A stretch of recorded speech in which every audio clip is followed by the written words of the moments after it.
हे तुलसी माँ, आपकी इस वीडियो को जो भी सच्चे दिल से लाइक करे, उसके घर में स्थायी रूप से निवास बना लेना, उसकी झोली खुशियों से भर देना। जय तुलसी माँ। उसके घर में कभी ईंधन की कमी कभी मत होने देना। लायक जरूर करें। तुलसी माँ को जल देते समय बोलने चाहिए यह 3 शब्द, सभी मनोकामनाएं पूर्ण हो जाती हैं। आज की इस वीडियो में हम जानेंगे तुलसी माँ के पौधे को जल देते समय क्या बोलना चाहिए। एक बार की बात है, भगवान विष्णु आराम कर रहे थे, तभी वह माँ लक्ष्मी आई और माँ लक्ष्मी ने भगवान विष्णु से तुलसी माँ को जल देने का महत्व पूछ लिया था। तब भगवान विष्णु ने उन्हें उसका महत्व सुना दिया था। आगे देवी माँ लक्ष्मी कहती हैं, हे स्वामी, आपने मुझे तुलसी माँ को जल देने का महत्व तो बता दिया है, किंतु अब मेरे मन में यह जानने की जिज्ञासा हो रही है कि तुलसी माँ को जल कैसे देना चाहिए। तुलसी माँ को जल देने की सर्वोत्तम विधि कौन सी है तथा तुलसी माँ को जल देने का मंत्र कौन सा है? कृपया आप मुझे इन सभी प्रश्नों का उत्तर दे।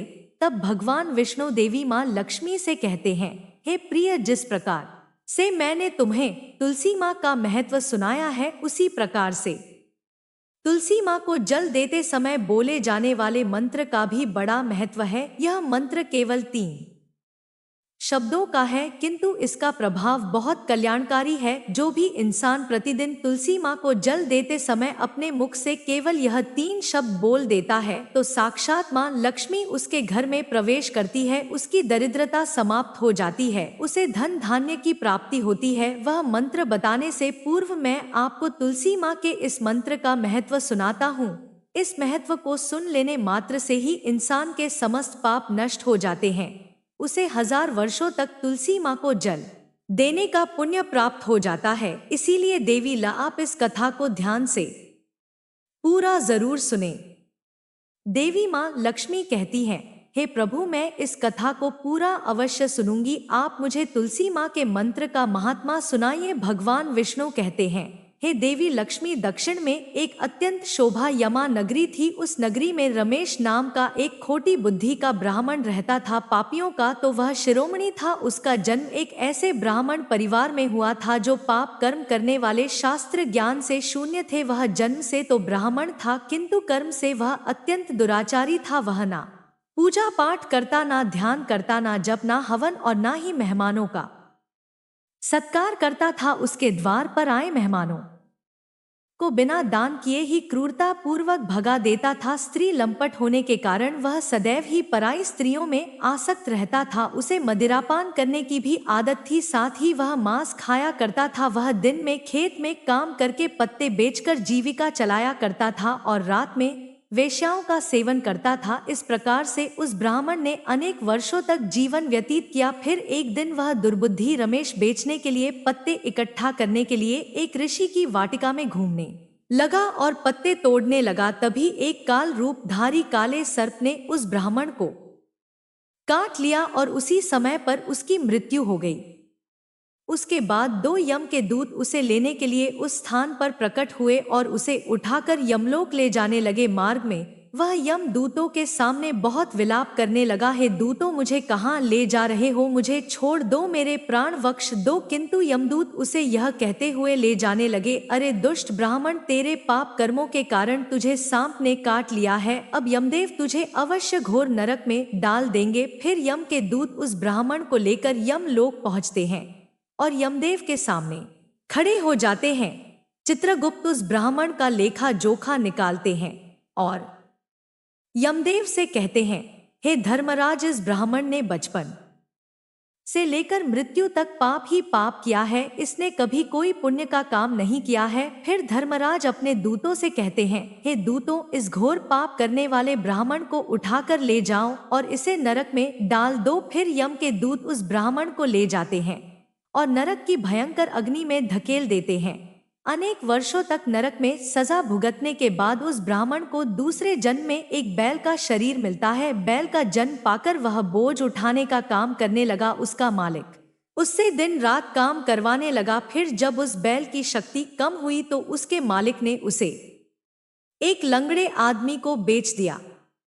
उस लंगड़े आदमी ने उस बैल को खुद का बोझ उठाने के लिए उपयोग किया। वह उसकी पीठ पर बैठकर घूमा करता था। इस प्रकार से उस बैल ने 8 वर्ष तक उस लंगड़े आदमी का बोझ उठाया।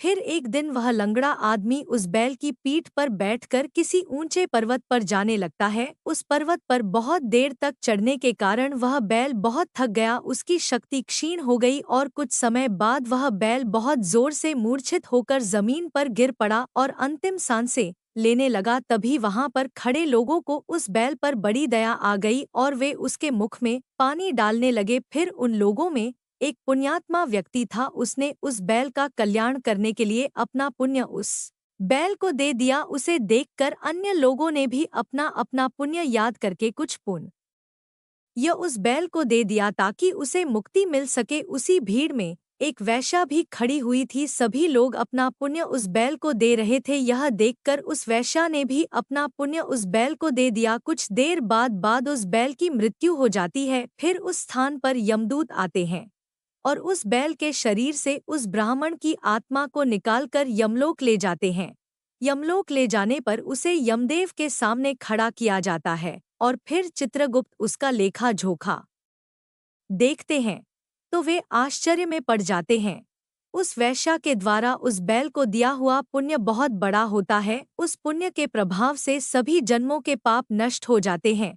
फिर देव उस ब्राह्मण के सभी पाप क्षमा करते हैं और कहते हैं, हे ब्राह्मण, उस वैश्या ने तुझे अपना पुण्य देकर तुझ पर बड़ा उपकार किया है। केवल उसी के पुण्य के कारण तुम्हारे सब जन्मों के पाप नष्ट हो गए हैं और यमदेव उसे फिर से इंसान जन्म प्रदान करते हैं।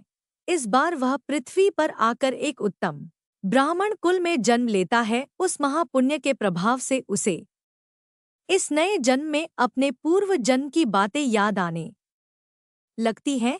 जब वह ब्राह्मण बड़ा हो जाता है तो उसे याद आता है कि पिछले जन्म में जब वह बैल था तब एक वैश्या ने उसे उसका पुण्य दे दिया था। इसीलिए उसके मन में उस वैश्या के बारे में जानने की इच्छा होती है और उस महापुण्य के बारे में जानने के लिए उस वैश्या का पता लगाकर उसे ढूंढते हुए उसके नगर में चला जाता है। वह वैश्या अब बूढ़ी हो चुकी थी। फिर जब उसे वह वैश्या मिल जाती है तो वह उसके सामने जाकर उसे बार बार प्रणाम करता है और उस वैश्या का धन्यवाद करने लगता है। वह वैश्या कहने लगती है, हे ब्राह्मण श्रेष्ठ, आप कौन है और किस कारण वश आप मुझ वैश्या को धन्यवाद दे रहे हैं? मैंने आपका कौन सा कार्य किया है जो आप मुझे नमस्कार कर रहे हैं?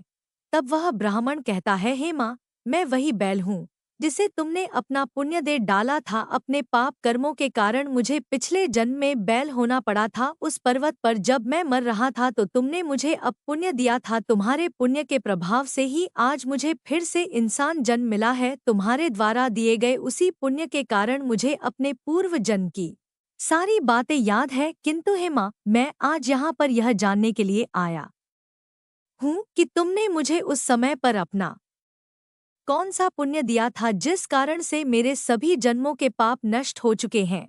मैं उस पुण्य के बारे में जानना चाहता हूँ। तब वैश्या ने कहा, हे ब्राह्मण श्रेष्ठ, मैंने तो अपने जीवन में कोई पुण्य के काम नहीं किए हैं, किंतु मेरे घर में एक तोता है जो पिंजरे में रहकर हमेशा कुछ बोलता रहता है, जिसे सुनकर मेरा अंतकरण पवित्र हो गया है। उसी तोते के द्वारा बोले गए मंत्र का पुण्य मैंने तुम्हें दान में दिया था। फिर वह वैश्य और वह ब्राह्मण उस तोते के पास जाते हैं और उसे पूछने लगते हैं, हे शुक, तुम कौन सा मंत्र बोलते रहते हो जिससे हमारे जीवन का उद्धार हुआ है? यह मंत्र तुम्हें किसने सिखाया और इस मंत्र का क्या अर्थ होता है? तब उस तोते ने अपने पूर्व जन्म का वृतांत सुनाना आरंभ किया। वह तोता कहने लगा, हे ब्राह्मण श्रेष्ठ, पिछले जन्म में मैं एक ब्राह्मण था। मैं अपने ज्ञान के अहंकार में अंधा हो चुका था। मैंने कभी गुरुजनों का आदर नहीं किया, सदैव ही उनका अपमान किया। मुझे अपने ज्ञान पर इतना अधिक घमंड हो गया था कि जिस कारण से मेरा क्रोध बहुत अधिक बढ़ गया और मैं सभी से द्वेष करने लगा, अन्य मनुष्यों को तुच्छ समझने लगा, विद्वानों का भरी सभा में अपमान करने लगा। फिर कालांतर में मेरी मृत्यु हो गई और मुझे यमलोक ले जाया गया। पूज्य जनों और गुरुजनों का अपमान करने के कारण मुझे तोते के कुल में डाल दिया गया और मेरा जन्म एक तोते के रूप में हो गया। मेरे पाप कर्मों के कारण छोटी अवस्था में ही मेरा अपने माता पिता से हो गया। फिर मैं पेड़ की डाल पर बैठकर रो रहा था तो उसी स्थान से कुछ मुनि जा रहे थे। उन्होंने मेरी दयनीय पुकार सुनी और मुझे लेकर अपने आश्रम में चले गए। वहां उस आश्रम पर उन्होंने मुझे एक सुंदर पिंजरे में रखा और मेरा अच्छी तरह से ख्याल रखा। वे मुझे प्रतिदिन भोजन दिया करते थे और पढ़ाते थे। उस स्थान पर वे ऋषि मुनि, उनकी स्त्रियां और बालक सभी प्रतिदिन तुलसी माँ के पौधे को जल देते थे और उसके सामने एक मंत्र का जाप करते थे। उन्हीं के मुख बार बार उस मंत्र को सुनकर मैंने उसे रट लिया और तभी से मैं उस मंत्र को जान गया हूँ और वही मंत्र मैं दिन रात बोलता हूँ। उस मंत्र के प्रभाव से मेरी कभी मृत्यु नहीं हुई और मेरी आयु 100 वर्ष की हो गई और मैं इतने वर्षों तक जीवित रहा। इसी बीच एक रात को एक चोर उस स्थान पर आ गया और उसने मुझे वहां से चुरा लिया और फिर इस वैश्या ने मुझे उस चोर से खरीद लिया। इस वैश्या के घर पर आने के बाद भी मैं उस मंत्र को बोलता रहता था, जिसे सुनकर इस वैश्या का मन भी पवित्र हो गया और ने वैश्या का काम छोड़कर भगवान विष्णु की भक्ति करने लगी। उसी मंत्र के प्रभाव से मेरे पूर्व जन्मों के सभी पाप नष्ट हो गए और उसी मंत्र के प्रभाव से इस वैश्या का भी अंतकरण पवित्र हो गया है। ब्राह्मण देवता, उसी मंत्र के पुण्य से आप भी पाप मुक्त हो गए हैं। इस प्रकार से तोते ने उस ब्राह्मण को और उस वैश्या को सारा वृत्तांत सुना दिया, जिसे सुनकर वह ब्राह्मण और वैश्या दोनों ही अत्यंत प्रसन्न हुए और फिर वे दोनों ही प्रतिदिन तुलसी माँ को जल देकर उस मंत्र का जाप करने लगे। फिर वहता वैश्या और वह ब्राह्मण तीनों उस मंत्र के प्रभाव से दिव्य विमानों में बैठकर विष्णु लोक को चले गए। भगवान विष्णु कहते हैं, हे देवी माँ लक्ष्मी, देखा आपने, केवल तुलसी माँ के इस मंत्र के प्रभाव से उस तोते के, उस वैश्या के और उस ब्राह्मण के सभी पापा नष्ट हो गए हैं। इसीलिए प्रत्येक इंसान को रोज तुलसी माँ को जल देते समय इस एक मंत्र का उच्चारण अवश्य करना चाहिए। हे देवी, वह मंत्र इस प्रकार है, इसे तुम ध्यान से सुनो। ओम वृंदावन स्वाहा, ओम वृंदावन स्वाहा। भगवान विष्णु कहते हैं कि जो भी स्त्री प्रतिदिन तुलसी माँ के समक्ष इस मंत्र का उच्चारण करेगी वह सौभाग्यशाली बनेगी। जो भी पुरुष तुलसी माँ के सामने इस मंत्र का उच्चारण करेगा उसे अक्षय धन की प्राप्ति होगी। जिस घर के सामने प्रतिदिन तुलसी माँ की पूजा की जाएगी उस घर में साक्षात लक्ष्मी का वास होगा। तुलसी माँ का यह मंत्र राज कल्पत्रु है, यह समस्त फलों को प्रदान करने वाला है। अतः जो भी तुलसी माँ के सामने इस मंत्र का उच्चारण करेगा उसे संपूर्ण सिद्धियां प्राप्त होंगी। स्त्रियों को सदैव ही स्नान करके अपने बाल बांधकर मांग में दूर भरकर प्रतिदिन तुलसी माँ को जल देना चाहिए और इस मंत्र का उच्चारण करना चाहिए। रोज तुलसी माँ के पौधे